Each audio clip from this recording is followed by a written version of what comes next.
పరమేశ్వర స్వరూపమైన సభకి నమస్కారం. నిన్నటి రోజు ఉపన్యాసం పూర్తి చేసే సమయానికి తాటకా సంహారం గురించి నేను మీతో మనవి చేసి ఉన్నాను. మీరు ఈ సందర్భంలో ఒక విషయాన్ని గమనించే ప్రయత్నం చెయ్యండి. తాటక తండ్రి చాలా సదాచారం కలిగినటువంటి వాడు. ఆయన ఏమి దుర్మార్గుడు కాదు, దుర్బుద్ధి కాడు, చక్కటి ఆచారనిష్ట కలిగినటువంటి వాడు అని వాల్మీకి మహర్షి చెప్పారు. అందుకే శ్రీరామాయణాన్ని చదివేటప్పుడు, శ్రీరామాయణాన్ని వినేటప్పుడు చాలా జాగ్రత్తగా పరిశీలన చెయ్యవలసి ఉంటుంది. ఆయన యందు దోషం ఏమైనా ఉందా? దోషం ఏం లేదు. దశరథ మహారాజు గారు పుత్రులు లేకపోతే ఎలా పుత్రకామేష్టి అశ్వమేధం చేశాడో అలా ఆయన కూడా చతుర్ముఖ బ్రహ్మగారి గురించి తపస్సు చేశారు. తపస్సు చేసి ఆయన వలన ఒక కుమార్తెని పొందాడు. చిత్రంగా ఆమె విశేషమైనటువంటి బలసంపత్తి కలిగినటువంటి కుమార్తెగా పరిణమించింది. ఆమెని ఒక యోగ్యుడైన వ్యక్తిని చూసి వివాహం చేశాడు. ఏమి అక్కడ వరకు దోషం ఏముంది? ఏమి దోషం లేదు. కానీ శ్రీరామాయణంలో ఉన్నటువంటి గమ్మత్తు ఏమిటంటే, మొట్టమొదట రామచంద్రమూర్తి ఎవరిని సంహరించడం ప్రారంభం చేశారో ఆ కుటుంబమే శ్రీరామాయణాన్ని చిట్ట చివరి వరకు కూడా శాసిస్తుంది. రామకథని, రాముని జీవితంలో ఉన్న మనశ్శాంతిని, రాముని యొక్క కుటుంబంలో ఉన్న సభ్యుల యొక్క మనశ్శాంతిని, శ్రీరామాయణాన్ని శాసించినటువంటి కుటుంబం రావణుడి చేత, రామచంద్రమూర్తి చేత వధింపబడిన మొదటి కుటుంబం. మీరు గమనించండి. ఎందుచేత అంటే తాటకనే ఆయన సంహరించారు. ఆమె కుమారుడు మారీచుడు, ఆయన్ని సంహరించలేదు రామచంద్రమూర్తి. మానవాస్త్రం పెట్టి కొట్టి వదిలేశారు. మారీచుణ్ణి చంపకుండా ఉండడమే రామాయణాన్ని ఒక పెద్ద మలుపు తిప్పింది. మీరు గమనించండి. మారీచుణ్ణి రాముడు సంహరించి ఉంటే, ఎందుకంటే సుబాహువుని చంపేశారు, మారీచుణ్ణి కూడా చంపేస్తే ఏమో ఎలా ఉండుండేదో శ్రీరామాయణం. తాటకని చంపారు, కానీ మారీచుణ్ణి వదిలిపెట్టారు.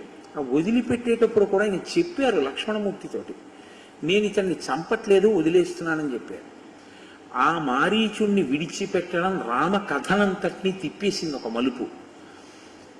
ఇక్కడ మీకు నేను ఒక విషయాన్ని మనవి చేయవలసి ఉంటుంది. రామావతారం చాలా గొప్ప అవతారం, కృష్ణావతారం పరిపూర్ణ అవతారం. రామావతారానికి కృష్ణావతారానికి ఒక ప్రధానమైనటువంటి వ్యత్యాసం ఒకటి మీకు కనపడుతుంది. మీరు చూడండి, కృష్ణ పరమాత్మ చాలా చంటి పిల్లవాడిగా ఉన్నప్పుడు తన దగ్గరికి వచ్చినటువంటి రాక్షసుల దగ్గర నుంచి ఎవ్వరిని వదిలిపెట్టడు. అవకాశం దొరికింది అంటే చంపేయడమే. కురుక్షేత్రం వచ్చేంత వరకు ఆయన ఏమి ఆగడు. కురుక్షేత్రం వచ్చే లోపలే చాలా మందిని చక్కబెట్టేశాడు. పూతనాదులను, కంసుణ్ణి, జరాసంధుణ్ణి, వీళ్ళందరినీ అసలు ఇంకా కురుక్షేత్ర యుద్ధం రాకముందే చాలా మంది ధర్మ వ్యతిరిక్తమైనటువంటి వాళ్ళందరినీ ఆయన నిగ్రహించాడు. రామావతారం ఏం చేస్తుంటుందంటే కొంతమందిని సంహరిస్తాడు, కొంతమందిని వదిలిపెట్టేస్తుంటాడు. ఇది మీరు కొంచెం జాగ్రత్తగా చూస్తే మనుష్యునికి ఉండేటటువంటి తత్వం అవతారమునందు రామచంద్రమూర్తి పాటించాడు అని కనిపిస్తుంది. అలా చేసి ఉండకపోతే అవతార ప్రయోజనాన్ని సాధించుకోవడం కూడా కష్టమయ్యేది. మారీచుడు లేకపోతే అంత సమర్థవంతంగా అసలు సీతాపహరణానికి రావణాసురుడికి ఉపకరించగలిగినటువంటి వేరొక రాక్షసుడు ఉంటాడా అన్నది కూడా కొంచెం ఆశ్చర్యకరమైన విషయం. రెండు, రావణాసురుడు ఎంతటి మూర్ఖుడో తెలియాలి అంటే మారీచుణ్ణి వదిలిపెట్టాలి. మారీచుణ్ణి వదిలిపెట్టకపోతే రావణాసురుని యొక్క మూర్ఖత్వం మీకు అర్థం కాదు. ఎందుకంటే ప్రపంచంలో రెండు రకాలైనటువంటి మూర్ఖత్వం ఉన్నవాళ్ళు ఉంటారు. మీకు మహాభారతంలో ఒక మూర్ఖుడు కనపడతాడు, శ్రీరామాయణంలో ఒక మూర్ఖుడు కనపడతాడు. ఒక ఆయనకి యుక్తాయుక్త విచక్షణ లేనివాడు దుర్యోధనుడు. అసలు ఆయనకి మంచి ఇది చెడిది అన్న ఆలోచన చేశాడు అని మనకి అనిపించదు. ఆయన ఎప్పుడూ పక్కనున్న వాళ్ళ చెడ్డ మాటలు వింటుంటాడు, చెడు నిర్ణయాలు తీసుకుంటూ ఉంటాడు. ఆయన పుట్టినప్పుడే కలిపురుషుడు అని నిర్ణయం చేశారు. రావణాసురుడు అలా కాదు. ఆయన బ్రహ్మవంశంలో జన్మించాడు. ఆయన జన్మ కూడా చాలా ఆశ్చర్యకరమైనటువంటి రీతిలో వచ్చింది. అసలు రావణాసురుడు జన్మించడమే కేవలం ఒక రకమైన అసూయ చేత, ఇలాంటి పిల్లాన్ని మనకి కూడా కనేటట్టుగా మన కూతుర్ని ఆయన దగ్గరికి, విశ్రవసో బ్రహ్మ దగ్గరికి పంపించాలనేటటువంటి దురాలోచన చేత రావణాసురుని యొక్క తాత చేసినటువంటి ప్రణాళిక వల్ల రావణాసురుడు జన్మించాడు. అతను వేదం చదువుకున్నాడు, ఆయనకి అన్నీ తెలుసు, ఆయనకి తెలియందేం లేదు. ఆయన తపస్సు చేశాడు, చతుర్ముఖ బ్రహ్మగారి యొక్క అనుగ్రహాన్ని పొందాడు, నిరంతరం శివుణ్ణి ఆరాధన చేసేవాడు. ఆయనకి ఇన్ని తెలిసిన్నా కూడా వచ్చిన పెద్ద సమస్య ఎక్కడ అంటే, ఆయనకి ధర్మము తెలుసు, అధర్మము తెలుసు, సత్యము తెలుసు, అసత్యము తెలుసు, ఏది నిలబడుతుందో తెలుసు, ఏది నిలబడదో తెలుసు. ఇన్ని తెలిసినా ఒకరు చెప్పినా ఆయన వినడు. ఒక్కొక్కసారి చాలా పెద్ద పొరపాటు వైపుకి పెడతాడు రామచంద్రమూర్తి, చాలా పెద్ద పొరపాటు వైపుకే పెడతాడు. ఆ పొరపాటే కానీ జరిగిపోయింది అనుకోండి, రాముడికి కాదు, రాముడి కులగురువులు కూడా తలంచుకోవాలి. అంత పెద్ద పొరపాటు వైపుకి అడుగు వేస్తాడు రాముడు. ఇది మనుష్య సహజం. నేను అందుకే మీతో మనవి చేశా, రామాయణాన్ని భగవంతుని కథ అన్న బుద్ధితో వినకండి అని చెప్తుంటాను నేను. ఎందుకంటే మీరు రామాయణాన్ని కేవలం నరుడి కథ అని మీరు విన్నారనుకోండి, మీకు మీ జీవితాన్ని రాముణ్ణి ఆదర్శంగా తీసుకుని ఎలా దిద్దుకోవచ్చో అర్థమవుతుంది. మీకు అలా కానప్పుడు ఏమవుతుందంటే, రాముడు పితృవాక్య పరిపాలన చేశాడు, దేవుడు కాబట్టి చేశాడు. రాముడు సీతమ్మ కోసం ఏడిచాడు, అబ్బాయి నటన కోసం ఏడిచాడు.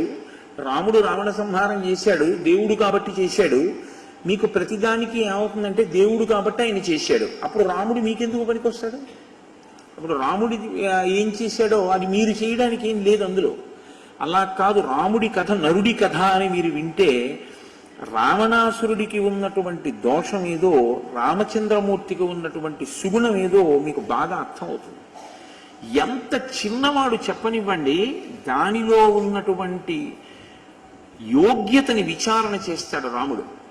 విచారణ చేయడం అంటే ఎలా ఉంటుందో తెలుసా అండి? తన బుద్ధికి నచ్చడం అన్నది కాదు రాముడికి.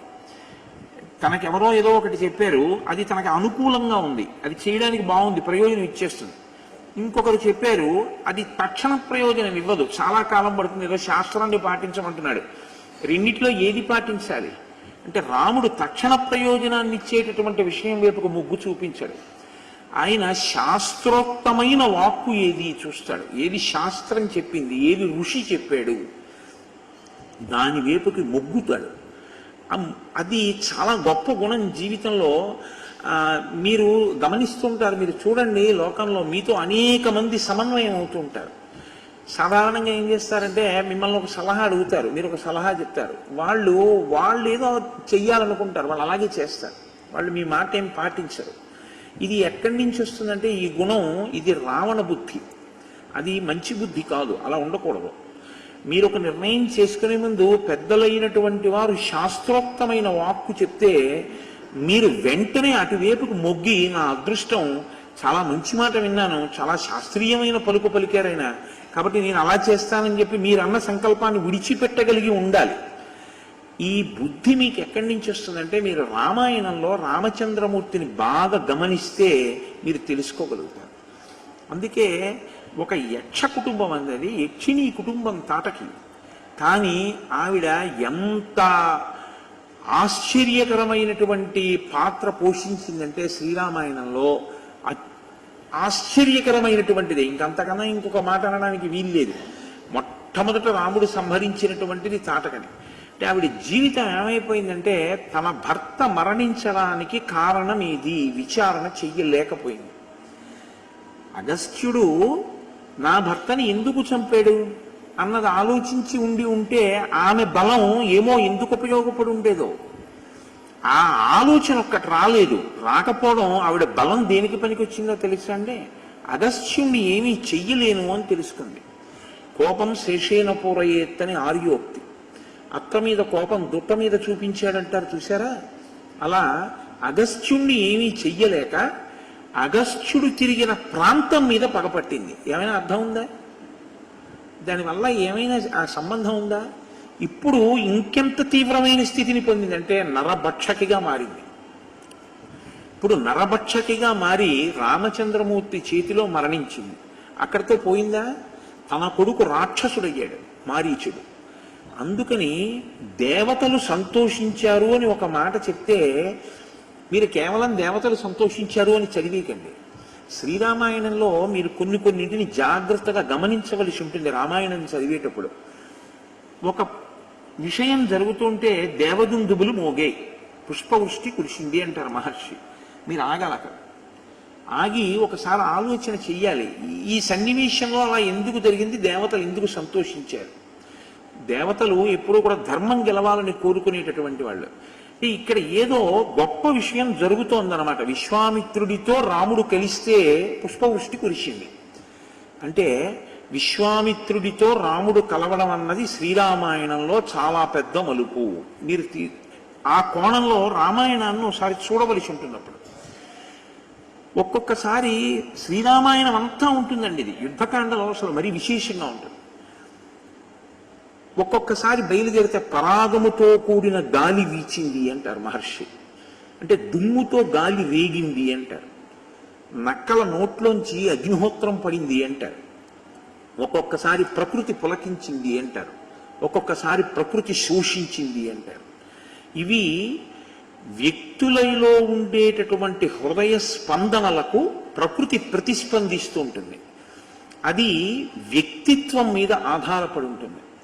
తాను 10 మందికి పనికొచ్చేవాడై తన మనసుని అలా సంస్కరించుకోగలిగితే ఖచ్చితంగా ఈశ్వరుడు ప్రకృతి సంతోషిస్తాయి. మీరు అలా సంస్కరించుకోలేకపోతే అత్యంత ప్రమాదకరమైన ధోరణికి వెళుతుంది. తపస్సు మంచిదా, తపస్సు చెడ్డదా అని నేను మిమ్మల్ని ప్రశ్న వేశాను అనుకోండి, వెంటనే ఏం చెప్తారంటే తపస్సు మంచిది అంటారు. నేనంటాను తపస్సు మంచిది అని చెప్పద్దు, దేని కొరకు తపస్సుని వాడుతున్నావన్నది నిర్ణయించుకో అని చెప్తాను. మీరు రామాయణం మీకు బాగా అర్థమైతే మీకు ఈ ప్రశ్న ఇది మీకు బాగా అలవాటు అవుతుంది. పూజ చేస్తున్నాడు గొప్ప అని అడిగారు అనుకోండి, పూజ చేస్తున్నాడు గొప్ప కాదు, పూజ వలన మనసెంత సంస్కరించుకుంటున్నాడో చూడండి అని చెప్తాను. ఎందుకు చెప్తానంటే ఈ మాట సుందరకాండలో దీని మీద శ్లోకాలు ఉన్నాయి. నియుజ్యమానాస్సు గజాస్వహస్త సకేశరాశ్చోత్పల పత్రహస్త బభూవ దేవీ చ కృతాసుహస్త లక్ష్మీస్తదా పద్మిని పద్మహస్త అంటారు మహర్షి. ప్రతిరోజు పూజ చేస్తాడు రావణుడు లక్ష్మీదేవికి. సీతమ్మని కామదృష్టితో చూస్తాడు. ఏమిటి దానివల్ల సంతోషం? నీవు ఏ ఉపాసన చేస్తున్నావో ఆ ఉపాసన అనేటటువంటిది ఎప్పుడు కూడా ముందుకి నడుస్తూ ఉండాలి. ఈ నడవడం అన్నది ఎలా ఉండాలో తెలుసా అండి? పూజా మందిరంలో కూర్చోవడం థర్మామీటర్ తాలూకా ఆ ఉష్ణోగ్రతని చెప్పేటటువంటి చిన్న నాడి ఉంటుంది, ఆ ముందు పొటమరించేటటువంటిది. దాన్ని మీరు ఇలా చేత్తో పట్టుకున్నారనుకోండి, మీ శరీరంలో ఉష్ణోగ్రత ఎంత ఉందో అంతవరకు అందులో ఉన్న పాదరస మట్టం ముందుకెడుతూనే ఉంటుంది.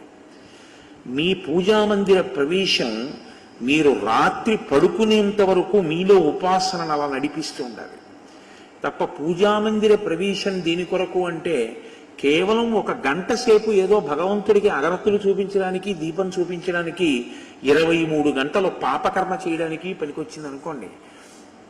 మీరు చేసే ఈ గంట పూజ మిమ్మల్ని రక్షించలేదు. బాగా జ్ఞాపకం పెట్టుకోండి. మీరు ఏం చేస్తున్నారంటే సంభారములను వాడుతున్నారంతే. నేను ఏమని చెప్పవలసి ఉంటుందంటే దాని గురించి మీరు కొన్ని సంభారములను వినిమయం చేస్తున్నారు తప్పించి మీ మనసు మీద దాని ప్రభావం ఏమీ లేదు. మీ మనస్సు ఏమీ మారలేదు, అది సంస్కరింపబడలేదు. మనసు సంస్కరింపబడనంత కాలం మీరు తపస్సు చెయ్యండి, పూజ చెయ్యండి, పునస్కారం చెయ్యండి, సత్కారాలు చేయండి, సన్మానాలు చెయ్యండి, ఏది చెయ్యండి, నిరర్థకం. మీకు అందుకే శ్రీరామాయణంలో తపస్సు చేసేవాళ్ళు కనపడతారు, తపస్సు చెయ్యని వాళ్ళు కనపడతారు. రాముడు తపస్సు చేశాడు అని శ్రీరామాయణంలో ఎక్కడా లేదు. ఆయన వెళ్ళిపోయి ఎక్కడ అరణ్యంలో ముక్కు మూసుకొని ఇన్నాళ్ళు తపస్సు చేశాడు, దేవతలు ప్రత్యక్షమయ్యారని లేదు. తపస్సు చేశాడు రావణాసురుడు. రావణాసురుడు చేశాడు, కుంభకర్ణుడు చేశాడు, విభీషణుడు చేశాడు, ముగ్గురు చేశారు. నేను ఉత్తరాఖండం నుంచి ప్రస్తావన చేస్తున్నాను. బ్రహ్మగారు ప్రత్యక్షం అయ్యారు. నీకేం కావాలని అడిగాడు రావణాసురుణ్ణి. నాకు చావు ఉండకూడదన్నారు. కుదరదన్నారు. కుదరదు, చచ్చిపోవలసింది. చచ్చిపోవడం అంటే ఏంటి? శరీరం పడిపోతుంది, అది తప్పదు ఎవరికైనా. ఇంకో విషయం అడిగన్నాడు. అయితే నాకు వీళ్ళ వల్ల మరణం ఉండకూడదన్నారు. తథాస్తు. విభీషణుడు అడిగాడు, నాకు నా బుద్ధి ఎప్పుడు ధర్మమునందు ఉండేటట్టుగా అనుగ్రహించని అడిగాడు. ఇది కోరుకోవలసింది. ఏదైనా ఉంటే వడపోసి మీరు చూస్తే అక్కడ దొరుకుతుంది సారాంశం. ఆయన అన్నాడు, నాకు ఎప్పుడూ నా బుద్ధి ధర్మము వైపుకి నిలబడాలి, అలా అనుగ్రహించన్నాడు. ఆయన అన్నాడు, నువ్వు చిరంజీవివి, నువ్వు ఎప్పటికీ బ్రతికే ఉంటావు అన్నాడు. అడిగిన వాడికి ఇవ్వలేదు, అడగని వాడికి ఇచ్చాడు. ఏమిటిది? ఇది శ్రీరామాయణం అంటే. మిమ్మల్ని చిరంజీవిని ఏది చేస్తుందంటే మీ ధర్మమే మిమ్మల్ని చిరంజీవిని చేస్తుంది. మీ వంశాన్ని ఆచంద్రతారార్కం నిలబెడుతుంది. అదొక్కటి విడిచిపెట్టి ఇంకా ఎన్ని పట్టుకున్నా అవి మిమ్మల్ని రక్షించేవి కావు. రావణుడు ఎన్ని పట్టుకోలేదు, ఏవి రక్షించే రావణుడు పడకుండా. విభీషణుడు అన్నీ వదిలిపెట్టి, అన్నయ్య తప్పట్లేదు వదిలేస్తున్నాను అని అన్నయ్యని వదిలిపెట్టి లంకా సామ్రాజ్యాన్ని విడిచిపెట్టి ధర్మాన్ని పట్టుకున్నాడు, రాముణ్ణి కాదు. మీరు బాగా గుర్తుపెట్టుకోండి. విభీషణుడు పట్టుకున్నది ధర్మాన్ని. మరి రాముడిని ఎందుకు పట్టుకున్నాడు? రామో విగ్రహాలను ధర్మ కనుక పట్టుకున్నాడు. ధర్మమే రాముడు కనుక పట్టుకున్నాడు. రాముడు ధర్మం కాకపోతే విభీషణుడు రాముడిని పట్టుకోడు. ఇప్పుడు విభీషణుడు ఏమయ్యాడు? అప్పుడు కాదు, ఇప్పటికీ లంకకి రాజుగానే ఉన్నాడు, కాంచన లంకకి. ఇది మీరు శ్రీరామాయణం వలన తెలుసుకోవలసినటువంటి సత్యం తప్ప. ఎప్పుడో తాటకా సంహారం అయిపోయింది, ఎందుకు శ్రీరామాయణం నేను చెప్పడం, ఎందుకు మీరు వినడం, ఏమిటి దానివల్ల ప్రయోజనం ఏమిటి అంటే, శ్రీరామాయణం మనుష్య జాతి ఉన్నంతకాలం చెప్పాలి అని బ్రహ్మగారు ఎందుకన్నారంటే, మనిషిని మనిషిగా ఉంచగలిగినటువంటి కావ్యం శ్రీరామాయణం. మీరు ఏది సంస్కరించుకోవాలో శ్రీరామాయణం నేర్పుతుంది. ఎంత తపస్సున్నా, ఎంత బలం ఉందా, మనసుని సంస్కరించుకోలేకపోతే తాటక ఏం సాధించింది, మారీచుడు ఏం సాధించాడు. ఇప్పుడు ఇటువంటి తాటకా సంహారం జరిగితే ఆశ్చర్యం ఏమిటంటే దేవతలు సంతోషించారు. దేవతలు చాలా సంతోషిస్తే దేనికి సంతోషించాలి? బలము అధర్మము వైపుకి ఎక్కడ ఉపయోగపడుతోందో, బలము తను చేసిన తప్పుని తెలుసుకోవడానికి సిద్ధపడకుండా అహంకారం అడ్డుపడి దుర్వినియోగం వైపుకే అడుగులు ఎక్కడేస్తోందో అది త్రుంచబడిందని దేవతలు సంతోషించారు కదా. ఇప్పుడు దీనికి అసలు మూలకందం తాటక రావణుడా? మీరు బాగా ఆలోచించండి. ఇలాంటి పనులు చేయడంలో అగ్రగణ్యుడెవరు? చనిపోయినటువంటి వ్యక్తి ఒక కింకరుడు లాంటి వాడు ఆ తాటక. నిజానికి తాటక పాత్ర చాలా చిన్నది రావణాసురుడితో పోలిస్తే. అందుకే విశ్వామిత్రుడు అన్నాడు, నేను చూడలేదా రావణాసురుణ్ణి అన్నాడు. బ్రహ్మగారి వల్ల వరాలు పొందాడు, లోకాన్ని క్షోభింప చేస్తున్నాడు. అతను రాలేదు, అతని పనుపున వచ్చిన రాక్షసులు వస్తున్నారు అని చెప్పాడు ఆయన. ఆయన ఎంత సత్యం మాట్లాడతాడండి మహానుభావుడు. ఇప్పుడు వీళ్ళందరూ ప్రబలిపోవడానికి కారణమైన వాడెవరు? రావణుడు. ఇప్పుడు అసలు ఇక్కడ మొదలైనటువంటి పని అక్కడ వరకు వెళ్ళాలి, రావణ వధ వరకు వెళ్ళాలి. ఇక్కడ తాటకని చంపడానికి ఎందుకు ముందుకొచ్చాడు రాముడు? కారణం చెప్పాడు. ధర్మము నాకు ప్రధానం, పితుర్వచన నిర్దేశాత్ పితుర్వచన కారణాత్ వచనం కౌశికస్యేతి కర్తవ్యమని శంకయ. నిన్న మీతో నేను మనవి చేశా, ఆర్షధర్మంలో ఎప్పుడు మాట్లాడినా కర్తవ్యం, ఆ మాట చాలా చాలా పెద్ద మాట, చాలా గంభీరమైనటువంటి మాట. ఇది మీరు పట్టుకోగలిగితే జీవితంలో సుఖశాంతులు ఎక్కడి నుంచో రావు. ఎవరో తెచ్చి మీ జీవితంలో శాంతి పెట్టలేరు, ఎవరో తెచ్చి సుఖాన్ని మీకు ఇస్తారనుకోవడం ఒక వెర్రంతే. అలా ఏం ఉండదు. సుఖము శాంతికి భంగకరములు మిగిలినవి. బాగా జ్ఞాపకం పెట్టుకోండి. నా వెర్రి, నా వ్యామోహం ఏమవుతుందంటే నా సంసారం చేస్తుంది, అప్పుడు నా సుఖశాంతులకు అది భంగపాటు అవుతుంది. అలా వ్యామోహం లేకుండా మీరు మీ కర్తవ్యమునందు నిష్ఠతో ఉంటే మీరు ఎప్పుడు శాంతితో ఉంటారు, సంతోషంతో ఉంటారు. కాబట్టి ఇప్పుడు దేవతలు కర్తవ్యతానిష్టతో ఉండి ధర్మము కొరకు చంపిన వాడెవడు? వ్యక్తిగతంగా ఏమైనా రాగద్వేషాలు ఉన్నాయా రాముడికి తాటకకి? ఏం లేవు. అసలు ఆయనకు ఆ వనం కూడా తెలియదు. ఆయన ఇప్పుడు తాటకం చూడలేదు కూడా. అగస్త్యుడితో రాముడికి పరిచయం ఉన్నట్టు రామాయణంలో ఇక్కడి వరకు ఏం లేదు. మరి ఎందుకు చంపాలండి అసలు? అంటే ఒక పని చేసేటప్పుడు మీకు ఒక నిర్దిష్టమైన ఆలోచన ఉండాలి. ఈ పని ఎందుకు చేస్తున్నాను, అసలు ఆ ఆలోచనే లేకుండా ఏదో చేసేస్తున్నాను, అది వద్దని చెప్తుంది రామాయణం. మీ ఆలోచన మొట్టమొదట ఏ విషయంలోనైనా స్పష్టంగా ఉండడం. ఎంత చిన్న విషయంలోనైనా సరే స్పష్టమైన ఆలోచన, స్పష్టమైన ప్రణాళిక ఉండాలి. ఇదే ఇవాళ లోపించినటువంటి విషయం. అలారం పెట్టుకుంటాడు, నిద్ర లేవడు. కాలేజీకి వెడతాడు, చదువుకోడు. పరీక్షలు వస్తుంటాయి, టీవీ పెట్టుకుంటాడు. ఎప్పుడూ కూడా తను చెయ్యవలసినది ఏది చేద్దామనుకున్నాడో అది చేయడు. ఎందుకు చేస్తున్నాడో వాడికి కారణం తెలియదు. నువ్వు ఇది ఎందుకు చేస్తున్నావు అని అడిగారు అనుకోండి, చెప్పలేడు, కారణం ఉండదు. ఏదో ఒకటి చెయ్యాలి కదండి అంటుంటాడు. బీటెక్ అయిపోయిన తర్వాత ఏం చేస్తున్నావు అని అడిగారు అనుకోండి, హైదరాబాద్ వెళ్ళిపోయి అక్కడ కంప్యూటర్స్ని దేనికి నేర్చుకుంటున్నావు అని మీరు అడిగారు అనుకోండి, అందాక ఏదో ఒకటి చెయ్యాలి కదండి అంటే, అందాక ఏదో ఒకటి చెయ్యాలని చేసేవాడే కానీ దీన్ని ఇందుకోసం చేస్తున్నానని చెప్పేవాడు ఉండడు లోకంలో. అసలు ఆయనకి లక్ష్యం లేదు. రాముడు అలా కాదు. గోబ్రాహ్మణ హితార్థాయ దేశస్యాస్య సుఖాయ చ. నేను గోబ్రాహ్మణుల హితము కొరకు, దేశక్షేమము కొరకు, రాజపుత్రుణ్ణి కనుక నేను తాటకా సంహారం చేస్తున్నాను. ఆవిడిది దోషం అని ఎలా నమ్ముతున్నావు? నువ్వేం తీర్పు చెప్పడానికి విన్నావా? గురువు నువ్వు చెప్పావు చాలు. ఇక మీకు అమృత దోషం ఉండదు, మీకు అవసరం లేదు, మీరు అలా చెప్పరు. మీరు చెప్పారు, చంపేస్తున్నారు. అంటే చిన్న వయస్సులో ఎంత పరిణితి ఉందో చూడండి. నేను మీకు తరచు మనవి చేసేది ఇదే.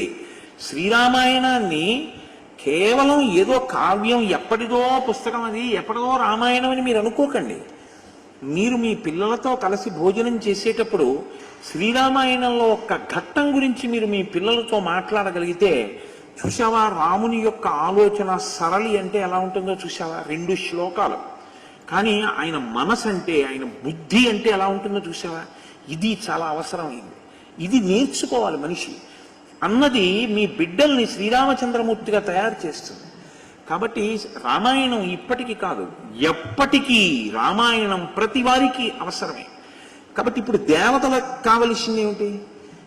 ఎవరు ఇంత ధర్మ విచక్షణతో తాటకని చంపాడో వాడే ఇంత ధర్మ విచక్షణతో రావణుణ్ణి కూడా చంపుతాడు.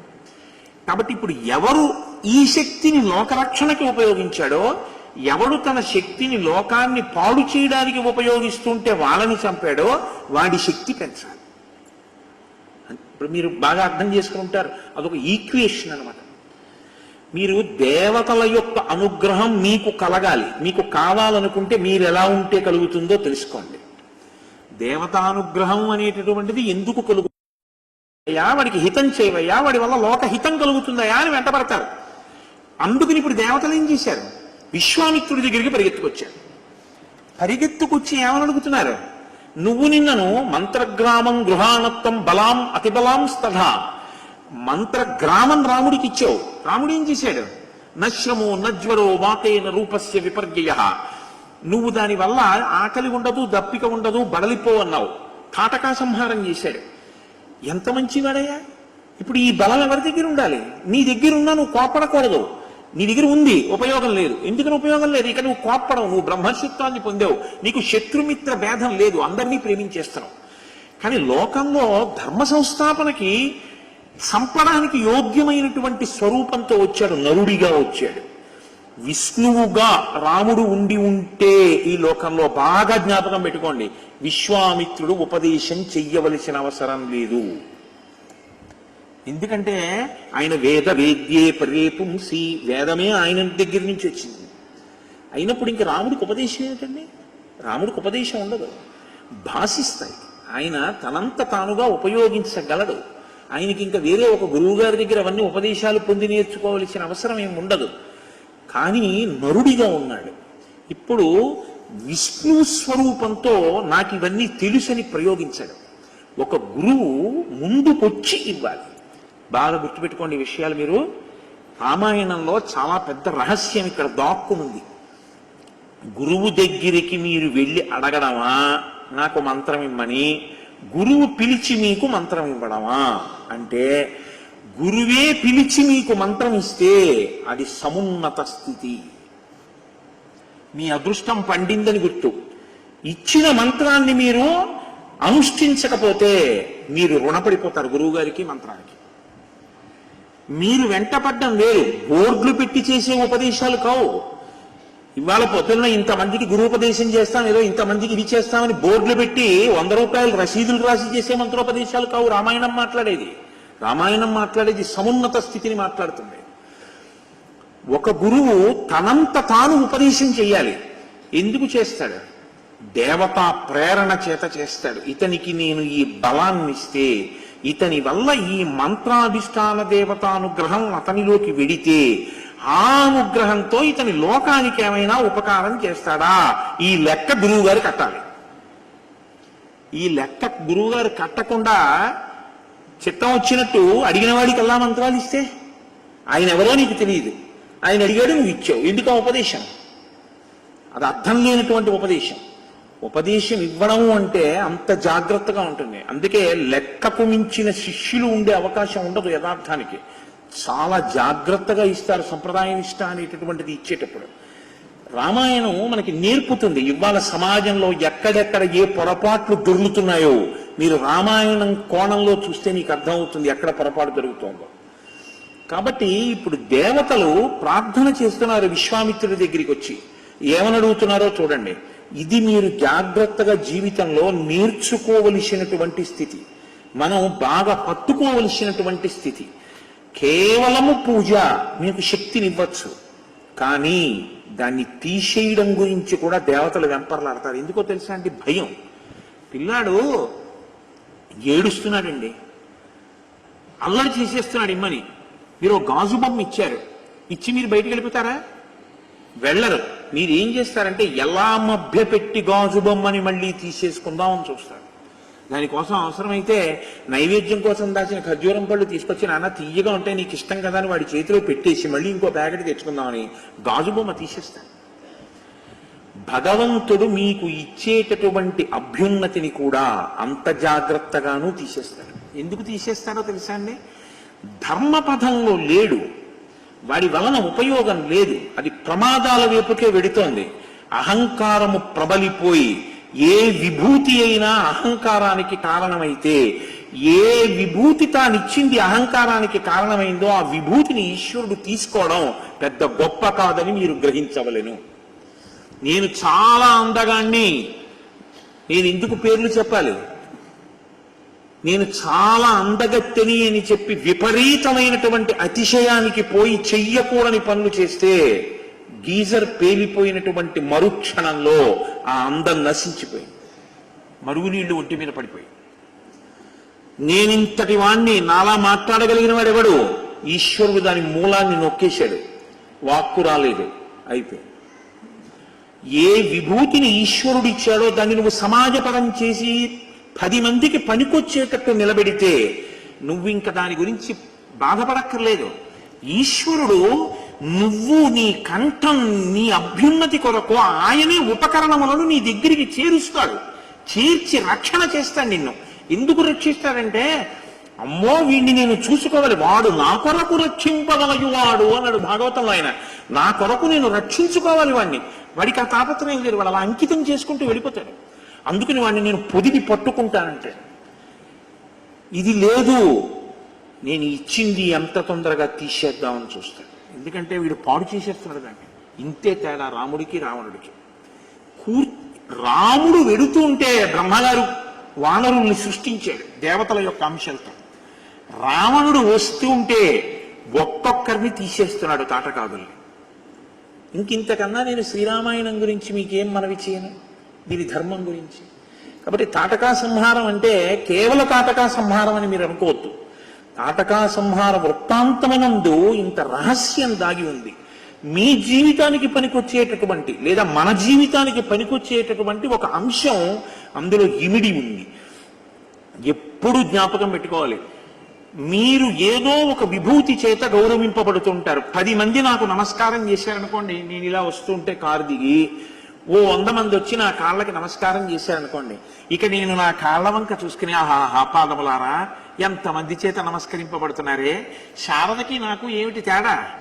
ఆవిడికి నమస్కారం చేస్తారు, నాకు నమస్కారం చేస్తారు అని నేను విర్రవీగాను అనుకోండి, ఈశ్వరుడు ఓహో ఇన్ని నమస్కారాలు నీకే పెడుతున్నారు అనుకుంటున్నావు అన్నమాట అని ఆయన ఏ విభూతి నాకు ఉండడం వల్ల నమస్కరిస్తున్నారో ఆ విభూతిని తీసేయడం కూడా ఆయనకు వచ్చు.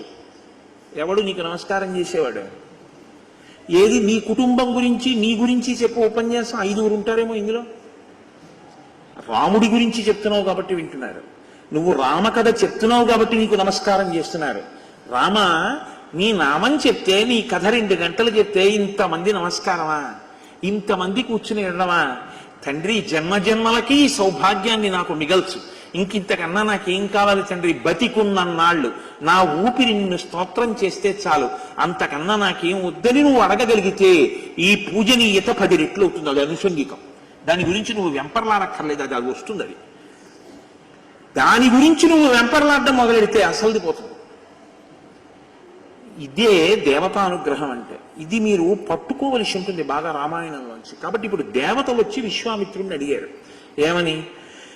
ప్రజాపతిర్భృశాశ్వస్య పుత్రాన్ సత్యపరాక్రమాన్ తపోబలభృతాన్ బ్రహ్మన్ రాఘవాయ నివేదయ పాత్రభూతశ్చతే బ్రహ్మన్ తవానుగమనేద్ధృతః కర్తవ్యం చ మహత్కర్మ సురాణాం రాజసూనునా. ఎంత గొప్ప మాటలు అన్నారండి. చూసారా శ్లోకంలో? కర్తవ్యం ఎప్పుడూ ఆ మాటే ఉంటుంది. ఓ బ్రహ్మన్, ఓ విశ్వామిత్ర మహర్షి, నీకు భృశాశ్వు తనకి కలిగినటువంటి కుమారులు అస్త్రస్వరూపమైనటువంటి వాళ్ళు. అస్త్రములన్నిటినీ కూడా నీకు ఇచ్చేశాడు. నీ దగ్గర ఉన్నాయి అస్త్రాలు. రాముడు అస్త్ర సంపద లేనివాడు, పిల్లవాడు, ఇంకా ఏమీ తెలియదు. నువ్వు ఇచ్చిన అస్త్రాలు కొద్దున్నాయి. వాటితో ఏం చేశాడు? తాటకా సంహారం చేసి లోకాన్ని కాపాడాడు. ఇప్పుడు ఆ అస్త్రాలు మిగిలినవి నీ దగ్గర ఉండడం కన్నా నువ్వు వాటిని రామపరం చేసేసి రాముడికి ఇచ్చేసి, రాముడు నిన్ను అనువర్తించేవాడు. ఇది పట్టుకోండి బాగా, ఈ మాట పట్టుకోండి. పాత్రభూతశ్చతే బ్రహ్మన్, ఏ మాట చెప్తున్నారో చూడండి. అతను పాత్రత కలిగినటువంటి వాడు, ఇవ్వడానికి యోగ్యమైనటువంటి వాడు. ఎందుచేత? అతను స్థిర సంకల్పంతో నీకు శుశ్రూష చేస్తున్నాడు. ఇవాళ వచ్చిందని, ఇవాళ ఇచ్చావని దానితో ఒక పని చేస్తే దానివల్ల 10 మంది పొగిడితే ఈ పొగట్టలంతటికీ నా గొప్పతనమే అండవు. ఈ గొప్పతనం ఎందుకు చంపాను?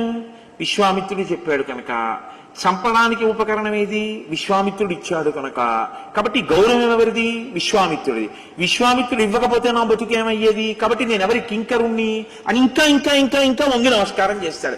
వాడికా ఇవ్వవలసింది? పనికిమాలిన వాడికా? పనికిమాలిన వాడికి ఇచ్చి ఎంత బాధపడుతున్నావో చూసావుగా. అది తీసేయడానికి ఈయన వెళ్ళాలి.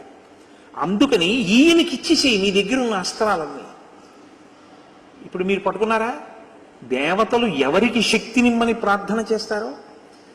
నేను రామాయణ కోణంలో చూస్తే నాకు చాలా ఆశ్చర్యంగా ఉంటుంటుంది. నేను ఒకప్పుడు పుష్కరాలకు వెడితే ఒక ఆయనను 4 కొడుకులు వాదన చేసుకుంటున్నారు. నేను అనుకున్నాను ఏదో దెబ్బలాడుతున్నారులా ఉంది పాపం పెద్ద ఆయన్ని, ఇదేమిటి ఇలా దెబ్బలాడుతున్నారు పుష్కరాలకు వచ్చి అనుకున్నాను. తీరా దగ్గరికి వెళ్ళి చూస్తే 4 కొడుకులు కలిసి నాన్నగారిని నిర్బంధిస్తున్నారు. నాన్నగారండి, మేము చిన్న పిల్లలుగా ఉన్నప్పుడు మీరు ఒక ప్రాథమిక పాఠశాలలో ఉపాధ్యాయుడుగా పనిచేస్తూ మీరు ఇంత గౌరవంతో బతకండని మాకు ప్రతిరోజు సంధ్యావందనం చేస్తే తప్ప పాలు తాగనిచ్చేవారు కాదు. అంత భక్తితో బతకడం, అంత కర్తవ్యతానిష్టతో బతకడం మీరు మాకు నేర్పారు. మేము 4 పెద్దవాళ్ళం అయిపోయాం. 4 ఎంత పెద్దవాళ్ళు అయ్యారు? నేను ఆ తర్వాత వాళ్ళని పలకరిస్తే ఒక ఆయన ఐఏఎస్, ఒక ఆయన ఐపీఎస్, ఒక ఆయన పెద్ద డాక్టరు, ఒక ఆయన ఒక పెద్ద ఇంజనీరు. 4 కొడుకులు, 4 కోడళ్ళు మామగారిని అత్తగారిని ప్రాధేయపడుతున్నారు. ఏమనంటే, పెద్దవాణ్ణి కాబట్టి నాది అధికారం. నాన్నగారు మీ పాదాలు ప్రతిరోజు రాత్రి వచ్చేటటువంటి సౌభాగ్యం నాకు తీసేయద్దు, నా దగ్గరే ఉండండి.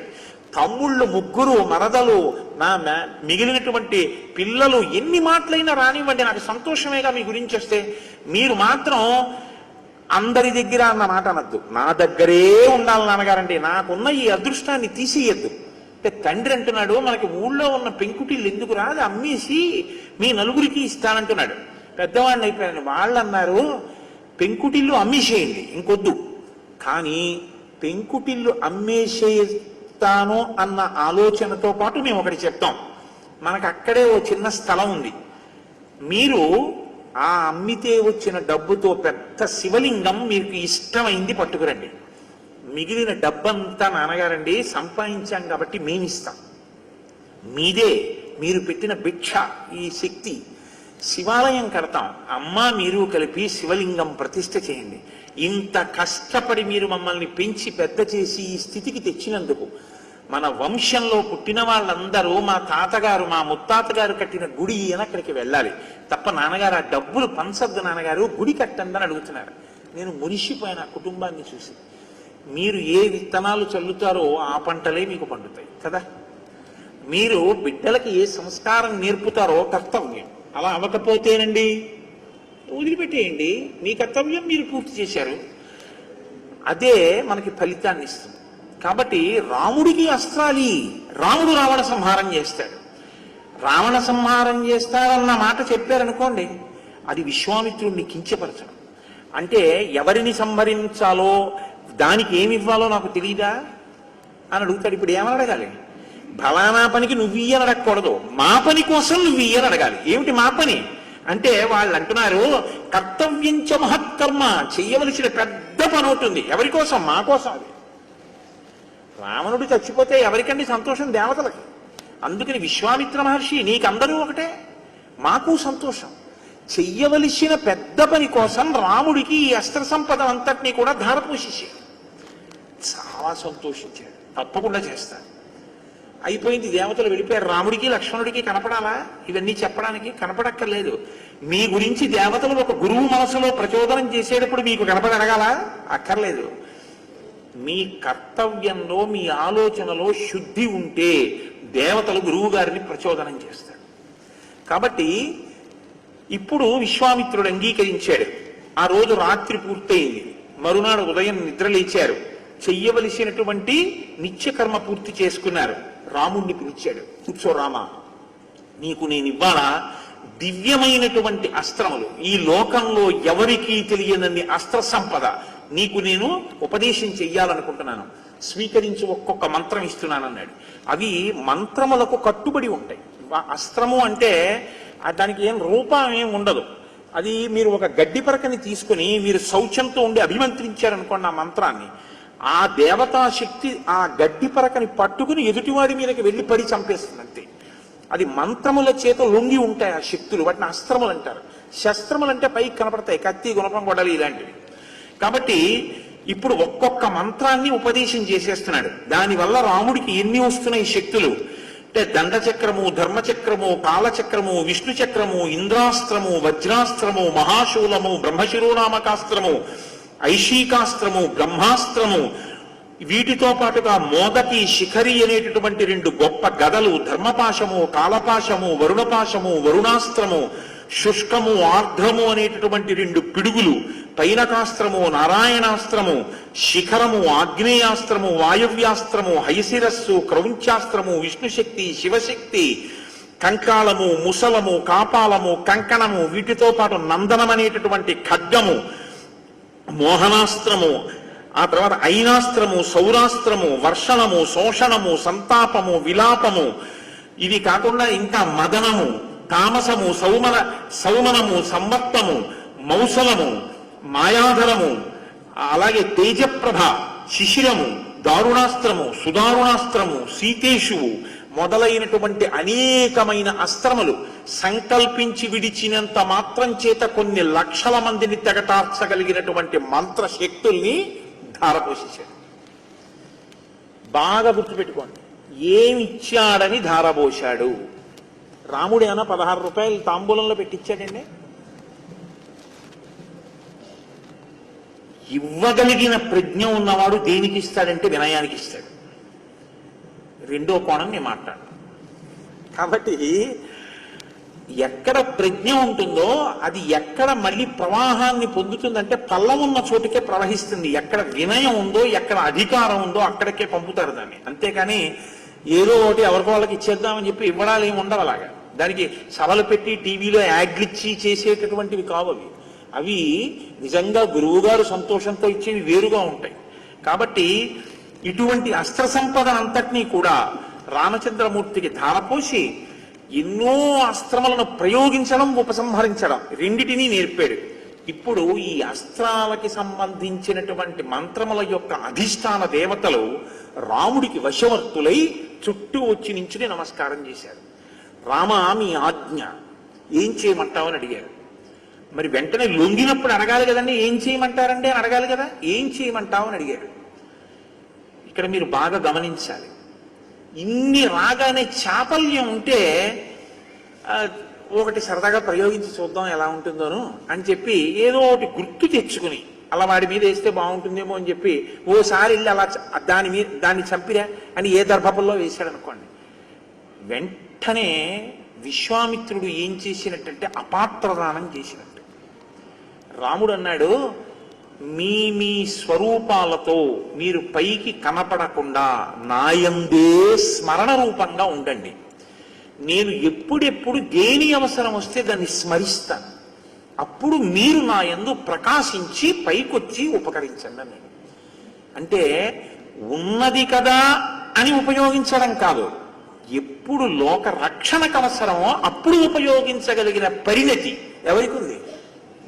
పిల్లాడికి ఉందండి. కాబట్టి ఎవరికి ఇచ్చారు? పిల్లాడికి ఇచ్చారు. భగవద్గీత ఎవరికి ఇచ్చారు? అర్జునుడికి ఇచ్చారు. వయసు కాదు ప్రధానం, పరిణతి ప్రధానం. ఈ పరిణతి రావాలి. కాబట్టి ఇప్పుడు ఈ అస్త్ర సంపద అంతటినీ కూడా రామచంద్రమూర్తికి ఇచ్చిన తరువాత చాలా సంతోషించారు. రామలక్ష్మణులు ఇరువురు కలిసి, మీరు శ్రీరామాయణంలో ఒక విషయాన్ని అర్థం చేసుకోవలసి ఉంటుంది. ఉపదేశం చేసేటప్పుడు భర్తకి చేస్తే చాలు, ఆయన భార్యకి చేసేస్తాడు. అలాగే అన్నదమ్ముల్లో రామచంద్రమూర్తికి ఉపదేశం చేస్తే చాలు విశ్వామిత్ర మహర్షి. రామచంద్రమూర్తి పాత్రత నెరిగి లక్ష్మణుడికి ఉపదేశం చేసేసినట్టే. కాబట్టి రామలక్ష్మణులు ఇద్దరికీ అస్త్ర సంపద తెలిసి ఉన్నట్టే. ఇప్పుడు మీరు రామాయణాన్ని చూసేటప్పుడు రాముడికే తెలుసు, లక్ష్మణుడిని పక్కకి పంపించేసి ఏ చెట్టు చాటుకోను దూరంగా నువ్వు వినద్దని చెప్పి రాముడికి చేశాడు అనుకోకూడదు. లేకపోతే రాముడే గ్రహించాడు కదండి, మరి లక్ష్మణుడు అయ్యో నేను వచ్చాను కదా నాకేం ఇవ్వట్లేదు ఏమిటో అనుకోడా అని మీరు అనుకోక్కర్లేదు. రాముడు లక్ష్మణుడికి ఇచ్చాడు. రాముడిది వశిష్ఠుడిది విశ్వామిత్రుడి దగ్గర పొంది రాముడు లక్ష్మణుడికి ఇచ్చాడు. ఇది ఒక క్రమ పద్ధతిలో వెళ్ళింది ఆ ఉపదేశం అని మీరు స్వీకరించవలసి ఉంటుంది. తర్వాత వారు ముందుకు వెళ్ళి ఒక ఆశ్రమం దగ్గరికి వెళ్ళారు. ఈ ఆశ్రమంలోనే నేను ఒక యాగం చెయ్యాలి అని సంకల్పం చేశాను. ఈ ఆశ్రమం అంటే నాకు మీదు మిక్కిలి ప్రీతి అన్నాడు విశ్వామిత్రుడు. ఇది ఎవరి ఆశ్రమం, ఎందువల్ల మీకింత ప్రీతి ఏర్పడింది అని అడిగాడు. ఎందుకనంటే ఒక మాట ఉందండి, విశ్వామిత్రుడు ఎక్కడో ఉండాలిగా. అసలు యాగం చేయడానికి ఇక్కడికి వచ్చాడు కానీ ఆయన ఎక్కడో ఉండాలి. ఆయన కూడా ఎక్కడో ఓ చోట ఉంటూ ఉంటాడుగా తపస్సు చేసుకోవడానికి. ఎక్కడ ఉంటాడు ఆయన? ఆయన హిమవత్పర్వత ప్రాంతంలో కౌశికీ నది ఒడ్డున ఉంటాడు. ముందర చెప్తాడు ఆయన కౌశికీ నది ఒడ్డున ఉంటాడు. మరి ఇక్కడికి ఎందుకు వచ్చాడు అంటే, కోటేశ్వరరావు కాకినాడలో ఉంటారు కదా, గుంటూరు ఎందుకు వచ్చారు అంటే, గుంటూరులో ఆయనకి ప్రీతికరమైనవి కొన్ని ఉన్నాయి. ఇక్కడ శృంగేరి పీఠం శాఖ ఉంది, శారదాంబ ఉంది, హరిప్రసాద్ గారు ఉన్నారు. ఆయనకి ప్రీతి వచ్చాడు, అందుకుని ఉన్నాడు. అలాగే విశ్వామిత్రుడు అంటే ఆయనతో నేను పోల్చుకున్నాను అనుకోకండి, ఒక కారణాన్ని పోల్చానంతే. విశ్వామిత్రుడు ఎందుకు వచ్చాడు? సిద్ధాశ్రమం మీద ప్రీతి. సిద్ధాశ్రమం మీద ప్రీతి ఎందుకు అంటే చాలా గొప్ప విషయం ఒకటి చెప్పాడు. బలిచక్రవర్తి అహంకరించి తనది కానిది తనదిగా చేసుకుని దానాలు చేస్తుంటే, ప్రహ్లాదుని యొక్క మనవడు కనుక, ప్రహ్లాదుడికి వరమిచ్చాడు కనుక, నిగ్రహించకూడదు కనుక దానం పట్టి అది తీసేసుకోవడం కోసమని కశ్యప ప్రజాపతికి కుమారుడిగా ఉదయించి ఆ విష్ణువే వామనమూర్తిగా వచ్చారు. వచ్చి యజ్ఞవాటంలో యజ్ఞం చేస్తున్నటువంటి బలిచక్రవర్తి దగ్గరికి వెళ్ళి ఒక వటువు రూపంలో వెళ్ళారు. 1,000,000 మంది రావడం ఒకెత్తు, ఒక వటువు రావడం ఒకెత్తు. వటువు అంటే అంత గొప్పవాడు, అప్పుడే ఉపనయనం చేసుకున్నవాడు. కాబట్టి ఆ వటువు వచ్చేటప్పటికి భాగవతంలో పోతన గారైతే పొంగిపోయారు.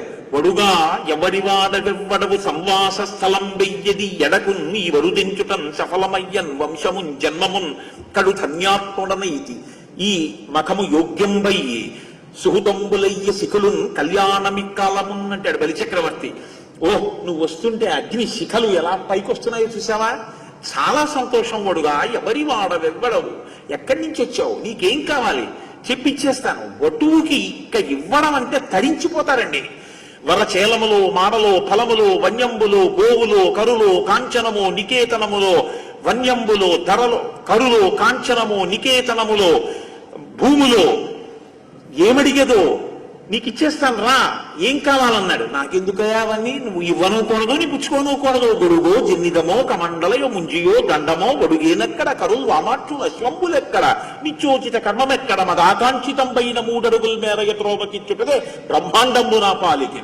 అవివయా 3 అడుగులు చాలు, బ్రహ్మాండం ఏమిటో చూపిస్తానన్నాడు. ఇచ్చాడు, ఇచ్చాను అన్నాడంతే. చూపించేశాడు లెక్క కట్టి. ఏదైనా భూమిని కొంటే యజమాని తొక్కి చూడాలి శాస్త్రంలో. యజమాని తొక్కాలి ఆ భూమిని తప్పకుండా పాదంతో. ఎక్కడో కూర్చుని ఇక్కడ రిజిస్ట్రేషన్ చేయకూడదు, తను ఇల్లు తొక్కుకోవాలి పాదంతో. నువ్వు ఇచ్చానన్నావు కాబట్టి నేను తొక్కుతానన్నాడు. తొక్కైతేనన్నాడు అంతే. ఇంతంతై వటుడింతయ్యి మరియు తానింతయ్య భో వీధిపై అంతై చంద్రునకంతయ్యి ధ్రువునిపై అంతై మహర్వాటిపై అంతై సత్యపథోన్నతుండకుచు బ్రహ్మాండంత సంవర్తి రవిబంబింబుపమింప పత్రముకు ఛత్రంమై శిరోరత్నమై శ్రవణాలంకృతై గళాభరణమై సవర్ణ కేయూరమై చెవిమత్ కంకణమై కటిస్థల ముదంచ ఘంటమై నూపుర ప్రవరంపై వటుడుతా బ్రహ్మాండము నిండుచో అన్నంటారు పోతన గారు. అంత నిండిపోయి మొత్తం 3 లోకాలని ఆక్రమించేశాడు. ఆక్రమించి దేవేంద్రుడికి ఇచ్చేశాడు ఆ రాజ్యాన్ని. ఆయన పాతాళానికి వెళ్ళిపోయాడు వామనమూర్తి. పాతాళానికి వెళ్ళిపోయాడు బలిచక్రవర్తి. వామనమూర్తి అన్నీ ఇంద్రుడికి ఇచ్చేసిన తర్వాత బ్రహ్మచారి రూపంలో కదండి ఉన్నాడు. వామనుడు పెళ్లి చేసుకున్నట్టు లేదు, బ్రహ్మచారిగా ఉన్నాడు. బ్రహ్మచారిగా ఉన్నాడు కాబట్టి ఆశ్రమంలో ఉండాలి. అందుకుని ఆ వామనమూర్తి సేద తీరడం కోసమని ఈ ఆశ్రమంలో వచ్చి ఉన్నాడయా చాలా కాలం. ఇక్కడే ఉండి బ్రహ్మచర్యంలో చెయ్యవలసినటువంటివి చేశాడు ఇక్కడ కూర్చొని. బ్రహ్మచారిగా ఉంటే ఈశ్వరుడు కూడా తన కర్తవ్యం తాను చేస్తాడు. అందులో ఆయన సంధ్యావందనం చేసుకునేవాడు అక్కడ కూర్చొని. ఆయన తిరిగాడు వామనమూర్తి. ఏ చిన్ని చిన్ని పాదములతో ఈ 3 లోకములు కొలిచాడో ఆ పాదములతో ఇక్కడ తిరిగాడు. ఈ సిద్ధాశ్రమం, ఇక్కడ సిద్ధి పొందుతాను నేను. కాబట్టి రామ ఇక్కడ యాగం చెయ్యాలి అని నా కోరిక, అందుకుని నాకు ప్రీతి. కోరడానికి ఒక వస్తువు పట్ల ఇష్టానికి కూడా ఎంత గొప్ప కారణం చూపించాడో చూడండి విశ్వామిత్రుడు. అందుకని నేను ఈ సిద్ధాశ్రమానికి వచ్చాను నాయన, ఇక్కడే యాగం చేస్తున్నాను. ఇక్కడ యాగం చేస్తుంటేనే రాక్షసులు వచ్చి దానికి ప్రతిబంధకాన్ని సృష్టిస్తున్నారు. కాబట్టి ఇక్కడే యాగం జరుగుతుంది. నువ్వు ఈసారి ఆ యాగము ఇబ్బంది రాకుండా రక్షించవలసిన బాధ్యత నీది. తప్పకుండా గురువుగారు అన్నాడు. విశ్వామిత్రుడు మౌనంలోకి వెళ్ళిపోయాడు. అంటే నేను ఇలా అన్నాను అని మీరేమనుకోకండి, మీరు పెద్దలు, మీ అందరికీ తెలుసులో తెలియనట్టు అలా ఉంటారంతే. వీడి దూర్తతనం మాట్లాడిని అని మనం చాలా పనులు చేస్తుంటాం. ఏదైనా మీరు ఒక పుణ్యకార్యాచరణము కొరకు పీటల మీద కూర్చోవడం అని ఒక మాట ఉంటుంది. కూర్చున్న తర్వాత మీరు